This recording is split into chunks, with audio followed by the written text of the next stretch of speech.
First year accountancy student pa lang si Jenica. Mahirap pa ng kursong ito, nais pa rin niya itong ipagpatuloy para sa kanyang pamilya at ang pangarap na makapagtrabaho abroad.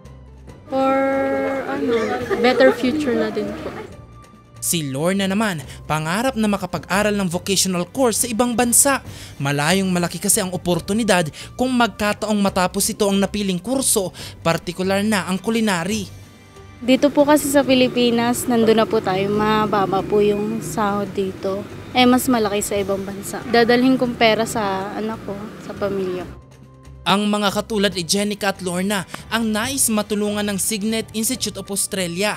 Alok nila ang mga kursong in demand sa mga trabaho sa Australia. Ang kanilang mga kurso maaaring matapos sa loob ng 2 taon at ang mga estudyante 2 beses lamang sa isang linggo na papasok sa eskwela.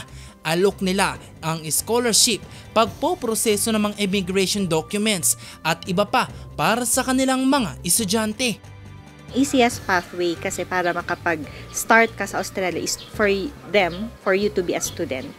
And lalo ngayon, ang Australia napakalaki ng pangailangan sa skilled workers. So ang school namin nag-offer ng mga vocational courses like health, sa dental, sa business, automotive, welding, civil and construction para makatulong sa mga estudyante. Katunayan, bukas November 15, alas 4:30 ng hapon, hatid nila ang isang roadshow kasama ang kanilang brand ambassador na si Diana Zubiri. Ito'y upang maliwanagan ang mga nais na mag-aral at magtrabaho sa bansang Australia. We should not leave no one behind. So, regardless of the financial status, meron kaming ino-offer ng mga scholarship sa lahat ng estudyante. Sa ngayon, umabot na sa higit 300,000 Pilipino ang nakatira at nagtatrabaho sa Australia.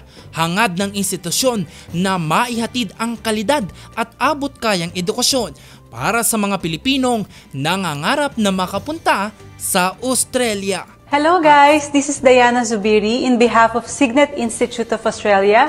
Iniimbitahan ko po kayo sa aming event. November 15, magkita-kita po tayo lahat dyan sa Baguio. Jose Robert Inventor para sa Luzon Headlines.